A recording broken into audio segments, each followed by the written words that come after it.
जय श्री कृष्णा दोस्तों। एक बुजुर्ग महिला की मृत्यु हो गई। यमराज उसे लेने आए। महिला ने यमराज से पूछा, आप मुझे स्वर्ग ले जाएंगे या नरक? यमराज बोले, दोनों में से कहीं नहीं। तुमने इस जन्म में बहुत ही अच्छे कर्म किए हैं, इसलिए मैं तुम्हें सीधा प्रभु के धाम ले जा रहा हूँ। बुजुर्ग महिला खुश हो गई और बोली, धन्यवाद, पर मेरी आपसे एक विनती है। मैंने यहाँ धरती पर सबसे स्वर्ग नरक के बारे में बहुत सुना है। मैं एक बार इन दोनों जगहों को देखना चाहती हूँ। यमराज बोले, तुम्हारे कर्म अच्छे हैं, इसीलिए मैं तुम्हारी यह इच्छा पूरी करता हूँ।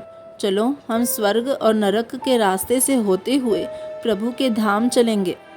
दोनों चल पड़े। सबसे पहले नरक आया। नरक में बुजुर्ग महिला ने जोर जोर से लोगों के रोने की आवाज़ सुनी। नरक में सभी लोग दुबले पतले और बीमार दिखाई दे रहे थे।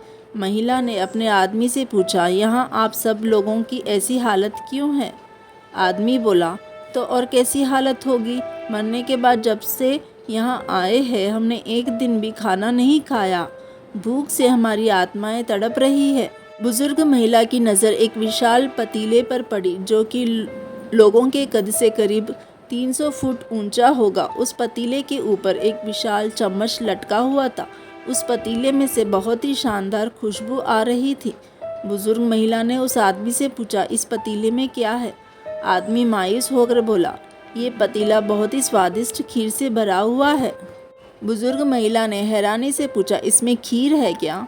तो आप लोग पेट भर के ये खीर खाते क्यों नहीं? भूख से क्यों तड़प रहे हैं?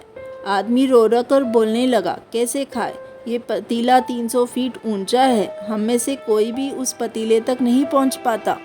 बुजुर्ग महिला को उन पर तरस आ गया। सोचने लगी, बेचारे खीर का पतीला होते हुए भी भूख से बेहाल है। शायद ईश्वर ने इन्हें यही दंड दिया है। यमराज बुजुर्ग महिला से बोले, चलो अब हमको देर हो रही है।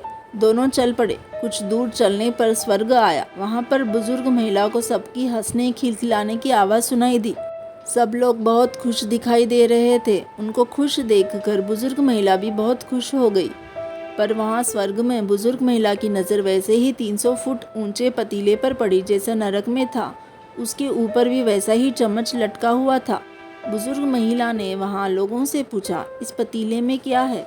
स्वर्ग के लोग बोले, इसमें बहुत स्वादिष्ट खीर है। बुजुर्ग महिला हैरान हो गई।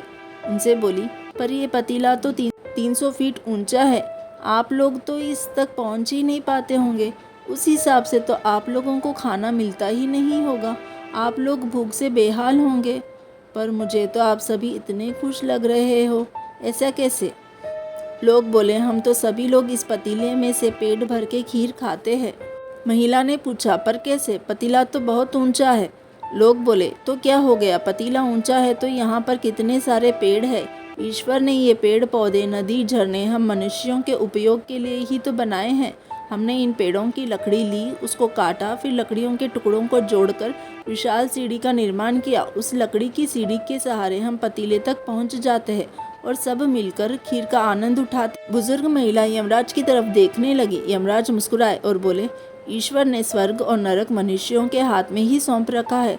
चाहे तो अपने लिए नरक बना लो, चाहे तो अपने लिए स्वर्ग बना लो। ईश्वर ने सबको एक समान हालातों में डाला है। उसके लिए उसके सभी बच्चे एक समान हैं। वो किसी से भेदभाव नहीं करते।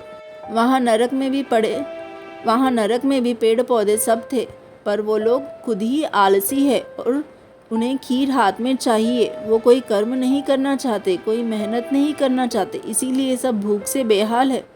यही तो ईश्वर की बनाई इस दुनिया का नियम है। जो कर्म करेगा, मेहनत करेगा, उसी का मीठा फल खाने को मिलेगा। अर्थात स्वर्ग एवं नरक आपके हाथ में ही है। मेहनत करें, अच्छा कर्म करें और आप जीवन को स्वर्ग बनाएं। दोस्तों, अगर आपको ये कहानी पसंद आए तो वीडियो को लाइक कीजिएगा, चैनल को सब्सक्राइब कीजिएगा और कमेंट बॉक्स में अपने विचार ज़रूर लिखिएगा।